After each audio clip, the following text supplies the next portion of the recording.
ඔල්ලේ බීඩිය cigarette ඇබ්බියත් මොකද කියන්නේ? කුඩුකාරයෙක් කියලා කියන්නේ.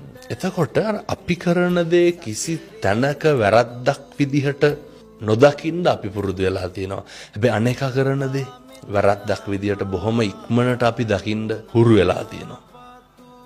අපි කරන වැරදි වලටද අපි කේන්ති ගන්නෙ අනුන් කරන වැරදි වලටද? අපි අනුන් කරන වැරදි වලට. අපේ වැරදි වලට අපි කවදාවත් කේන්ති ගන්නේ නැහැ. මොකටද අපි ඒව අමතක කරලා දානවා හැමෝටම. ඒව අපි නොවුන ගානට ඉන්නවා හැමෝටම. මොකටද අනුන් කරනවට අපි කේන්ති ගන්නෙ? එහෙමයි. කාගේ ආධ්‍යාත්මයේද පිරිහෙන්නේ? මහ දෙයක් ඕන. මිනිස්සු ඊර්ෂ්‍යා කරන්නේ කාටද? අපිටද අනුන්ට? අනුන්ට. මිනිස්සු වෛර කරන්නේ කාටද? අනුන්ට. මිනිස්සු ද්වේෂ කරන්නේ දෙස් දෙවොල් තියන්නේ. අනුන්ට.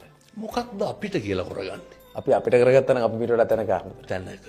මිනිස්සු වැඩිපුරම ගරහන්නේ. මිනිස්සු අපකීර්තියට සහ වැඩිම කාලයක් ගත කරන්නේ. ගත කරන්න. අපි වැඩිපුරම කැමති අපේ ඉන්ද්‍රියන් පිනවන්න අනුන්ගේ කුණුවලට නෙමෙයි. කෙලෙහිගුණ නැති මිනිස්සයාට බුද්ධ ධර්මය අනුව භාගතුන් වහන්සේ කිව්ව විදිහට මොකද්ද වෙන්නේ? කෙලෙහි ගුණ නොදන්න මනුස්සයාට. කෙලෙහි ගුණ නොසලකා හිටපුවාම ජීවිතේ කවදා හරි මනුස්සයාට අර යථාර්ථයට මුහුණ දෙන්න වෙනවනේ.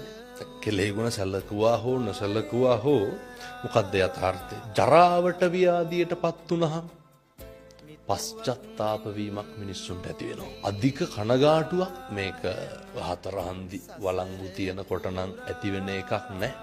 අපිට බලපුලුවන් කාරකම තියනකොට ඇති වෙන එකකුත් නෑ. සල්ලි මිල මුදල් තියනකොට කොහොමත් මේවත් තේරෙන්නෙත් නෑ. එහෙමයි. හැබැයි මිනිස්සුන්ට තේරෙනවා ව්‍යාධියටපත් වුණා, ඔත්පොළ වුණා, නැති වෙච්ච දවසට. කවුරුත් නැති වෙච්ච දවසට මට මම විතරයි කියලා දැනෙන දවසට. අර උගන්නනව නේද? අත්තාහි අත්තනෝනත්ති. අපිට අපිවත් නෑ කියන දවසට තමයි මිනිස්සුන්ට ඕක තේරෙන්නේ. හොඳටම පරක්කුයි. හොඳම දේ තමයි දැම්ම පටන් ගන්න ඕනේ ඊට කලින්. දැම්ම පටන් ගන්න. දැනුත් ප්‍රමාදයි. ගොඩක් ප්‍රමාද.